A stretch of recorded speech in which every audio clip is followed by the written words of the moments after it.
Ramadan. Assalamu alaikum. Welcome back to News and Views. Today is, and I hope I'm correct, the 23rd of Ramadan. And I think it's that phase of Ramadan where we need all the inspiration that we can get, inshallah, to keep us going.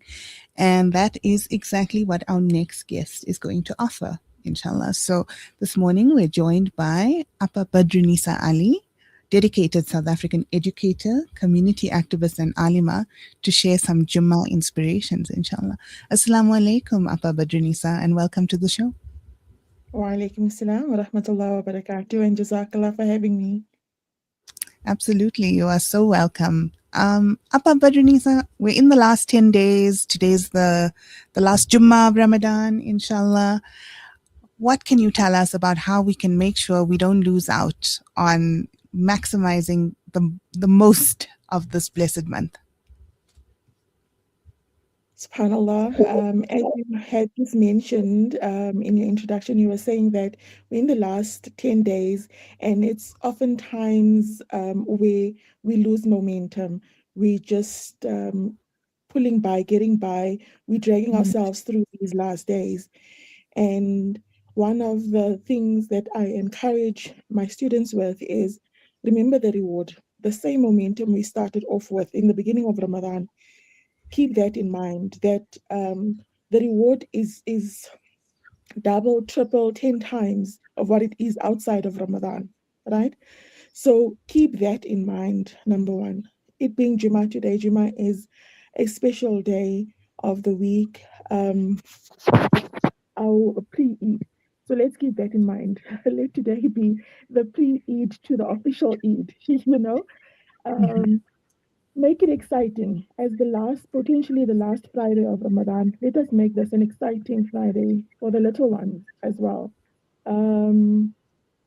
Let's follow up on how far they are with their Quran reading. If they've learned a new surah, how far they are with that surah. Let's just keep the momentum of understanding the reward of this great month. Encourage each other to make lots of dua.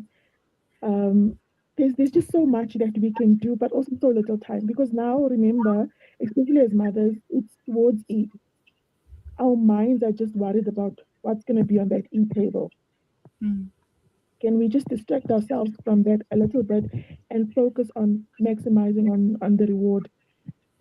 Staying up for Laylatul Qadr, inshallah, on the odd nights. Just keeping that momentum alive. Honestly, I don't know how much more to emphasize that. Can we not allow ourselves to be dragged by the fatigue? Because definitely our bodies are tired, waking up, going back to sleep, waking up, all that. It's a different routine. You don't know what to put on the iftar table anymore. You've outdone yourself the first 10, 15 days. And now you're just like, you know what, whatever is there, that's what you're having for iftar.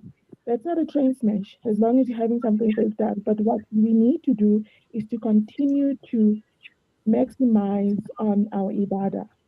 Let's not lose that momentum. We're not done with your khatam. We've still got 7 more days, inshallah. Let's complete those khatams, inshallah. You know, Appa Badronisa, I saw something recently that reminded me to kind of take a step back, and I was chatting about it with one of my friends around how, when we think of ibadah, we think of it as, only praying and reading Quran and making dua and sitting on the musalla. We think of it as something that you do sitting down or staying in one position. We don't realize, especially as women, that so much of everything else we're doing is ibadah as well. The iftar we're preparing for our family, that's an ibadah.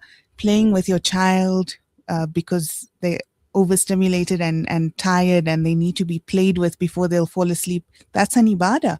All of these things. And I'm wondering how often do we, especially as women, not cut ourselves some slack around like what we are or aren't doing enough of. SubhanAllah, that's so true. We feel 100% that we aren't able to make as much ibadah or the stereotypical type of ibadah, being on your musalla, reading your nafil salah, sitting and making dhikr, reading Quran, and so forth. So we are not maximizing on reward. And as you've mentioned, that everything else that we do is an ibadah itself. And I think once we realize that, and it all goes back to also reading on the stories of the Sahabiya and understand what the Prophet ﷺ used to advise them on. If we look at the life of Hazrat Fatima radiallahu anha, when she needed help in the house and her father encouraged her to make dhikr, right?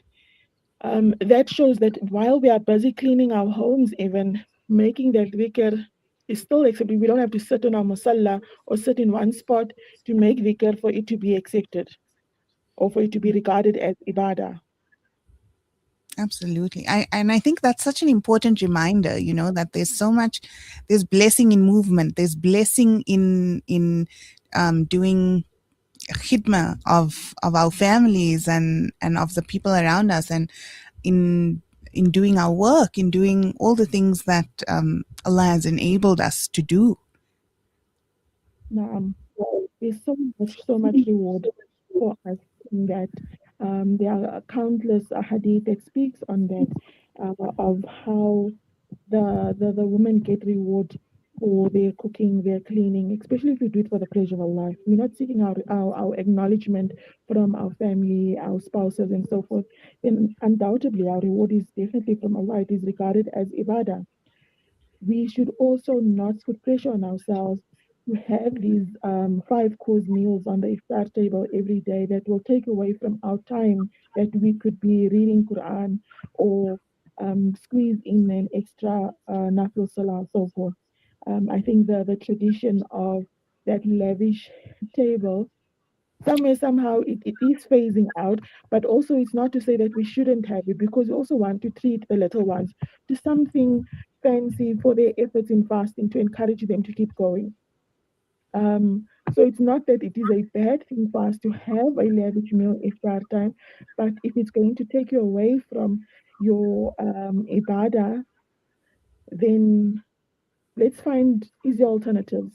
Life is made easy lately, so there has to be something that can be done to save us time. No, absolutely. And Appa Badronisa, before can you mentioned that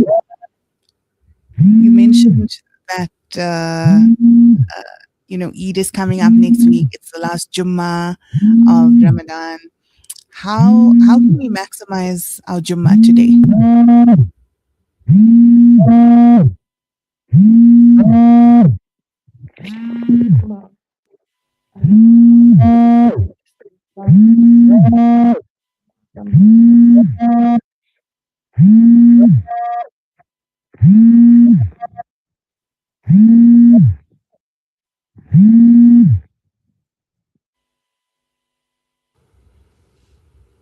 Please make me laugh. So with it being the last Juma, like I said previously, is that this is a special day. So number one, let us try and read our durood, inshallah. Let's try and read our 40 durood, inshallah. If it is within our means, let us sponsor somebody's iftar. Um, Complete our khatams as previously mentioned. For our brothers, if they're going to the masjid for Jummah, go early, have your wudu already. Try to read your nafil before the farad, inshallah. Take your ghusl bath. Make sure that you're taking your ghusl bath. Cut your nails. These are small but very effective reminders that sometimes we neglect. We sometimes think they're insignificant. Oh, I missed my ghusl this week. Not a big deal. But the big deal is that we missed out on a reward. We could have maximized. We could have gotten double the reward for doing this sunnah or doing this farad. So especially the fact that it is Ramadan, you do a sunnah, you get the reward of a farad. So why not maximize on that, inshallah? Inshallah. Not forgetting to read our Surah Kahf.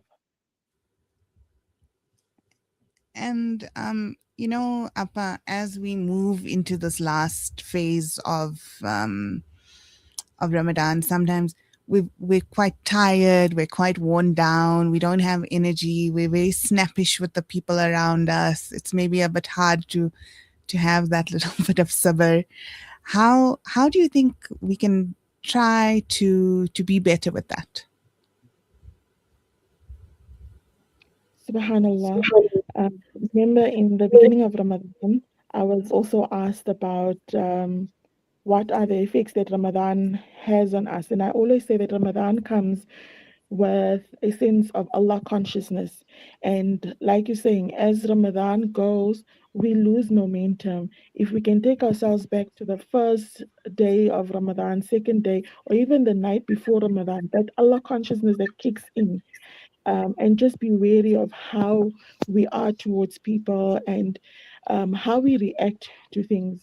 Because definitely, you know how the English saying goes, hungry man is an angry man. And we often take that to heart, especially during Ramadan. But if we can just turn the other eye, like sometimes we overreact in all honesty, because like you're saying, there's fatigue. We just drained, you know. There's so much going on. People are volunteering, doing work of khidmat, standing on iftar duty and so forth. So many things are being done. So tempers are short, but just be Allah conscious and just tell yourself that it's not worth it, you know. What if this affects my reward for whatever good I'm doing or did for the day? Is it necessary for me to even react this way? Perhaps it is justified, but is it worth it? No, it's not. Important reminder. Jazakallah khair, Appa Badronisa Ally, for joining us this morning and giving us these beautiful nasihas. We'll take an ad break now, inshallah. Assalamu alaikum wa rahmatullahi wa barakatuh.